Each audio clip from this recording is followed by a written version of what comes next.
आपका हीरो आपका फ्यूचर है और सलमान खान से आप प्रभावित हैं। यार जवानी में इतना बड़ा उद्देश्य, फोटो की पूजा नहीं करनी, उनसे ऊर्जा लेनी है। जब महान पुरुषों की बायोग्राफी पढ़ोगे, उनका संघर्ष देखोगे, तो तुमको अपना संघर्ष छोटा लगने लगेगा। ये जिसको नहीं पता वो बहुत परेशान है। हमारे पास खाना नहीं है लेकिन हम पढ़ेंगे।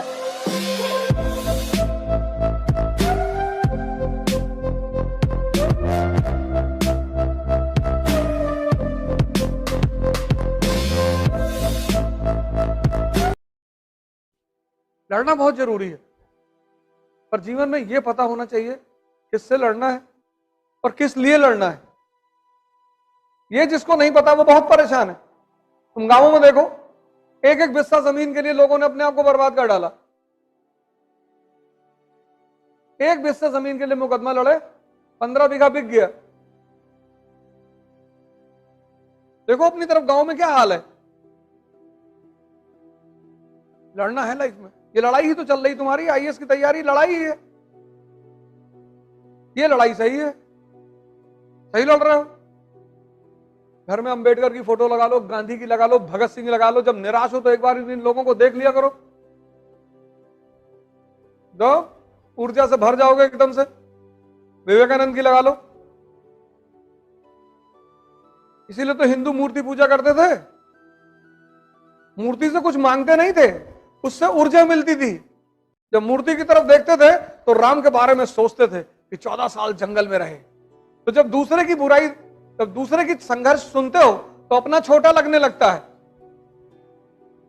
जैसे तुम एक सब्जेक्ट में फेल हो गए और तुम्हारा सब दोस्त दो सब्जेक्ट में फेल हो गया, तो तुम्हारा दुख कम हो गया। तुम घर आके ये नहीं कहोगे मैं फेल हुआ, तुम कहोगे पिंटू 2 सब्जेक्ट में फेल हो गए। और मम्मी पूछेगी तुम, बोले हम तो एक ही में हुए। ये इसीलिए मैं तुमसे कहता हूं बायोग्राफी पढ़ने के लिए। जब महान पुरुषों की बायोग्राफी पढ़ोगे, उनका संघर्ष देखोगे, तो तुमको अपना संघर्ष छोटा लगने लगेगा और वहां से तुम्हें साहस मिलेगा, उत्तेजना मिलेगा। बन जाए सारे ब्राह्मण परशुराम और बन जाए सारे दलित अंबेडकर। अब तो ज्यादा सुविधा है। अंबेडकर के समय तो चुनौती कितनी थी, अब तो ज्यादा सुविधा है। पढ़ाई की सुविधा, फीस की सुविधा, हर चीज की तो सुविधा है। अब बन जाए, वो एक ताकतवर मन है जो कहता हम पढ़ेंगे। तो हमको क्लास के बाहर बैठाओ, हम पढ़ेंगे।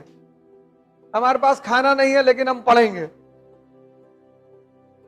तो अंबेडकर की फोटो जब तुम घर में लगाओगी तो तुम 5 मिनट अगर उसको देखोगे, तुमको सोचेगा कितना श्रेष्ठ मन रहा होगा इस आदमी का, कि परिस्थिति कोई भी हो लेकिन पढ़ना है। विवेकानंद की फोटो लगा के देखोगे, तुम्हें लगेगा कि यार कितना सुलझा हुआ मन है। फ्रांस में गए, पेरिस में सारी धार्मिक ग्रंथ रखी हुई है, सबसे नीचे गीता रखी है। एक पादरी ने मजा लिया, अब बाबा जी गीता की हालत देख रहे हो, सबसे नीचे रखी है। बोले देख तो रहे, हटा दो तो बाकी भरभरा के गिर जाए। मैं कहा भरभरा मतलब समझ तो गया वो कि कहां मार रहा है ये। इसको बोलते हैं सुलझा हुआ दिमाग। फोटो की पूजा नहीं करनी, उनसे ऊर्जा लेनी है। फोटो से पूजा नहीं करनी, उनसे ऊर्जा लेनी है। भगत सिंह की लगा लो। यार जवानी में इतना बड़ा उद्देश्य, 24 साल का आदमी का उद्देश्य देखो। तुम कह रहे हो अभी तो हमारी उम्र 24 साल है, अभी हमारे बड़े भैया की शादी नहीं हुई है। तुम यार अजीब अजीब रायता फैलाए हो जीवन में। ऐसी ऐसी बात कहते तो हमसे आके हम दुखी हो जाते कि अब क्या कहें तुमसे। भगत सिंह के फोटो लगाओगे और देखोगे 5 मिनट तो लगेगा कि यार उद्देश्य महान होना चाहिए। उनकी मां ने कहा शादी कर लो, बोले कर लिए मौत से। अरे बोले इतना खतरनाक दुल्हन, जवानी ही तो है। इसलिए हिंदू मूर्ति पूजा करते थे ऊर्जा लेने के लिए।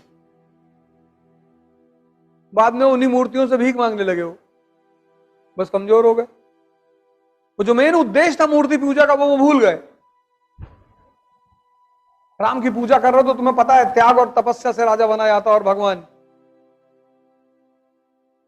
तो तुम्हारा जो उद्देश्य वैसे ही तुम्हारा भगवान। तुम डाकू हो तो मां भवानी की मूर्ति लगी है, तो डाकू भी तो भगवान मानते हैं ना। डाकू भगवान विहीन थोड़ी है, उनका भी अपना भगवान है। वो भी मां भवानी को प्रणाम करके जाते हैं, जय भवानी लगा। इसलिए मूर्ति पूजा शुरू हुई थी कि हर वर्ग के पास अपना देवता होगा, उससे ऊर्जा लेने के लिए, उससे भीख मांगने के लिए नहीं। तो जो मेन कॉन्सेप्ट था वो तुम भूल गए।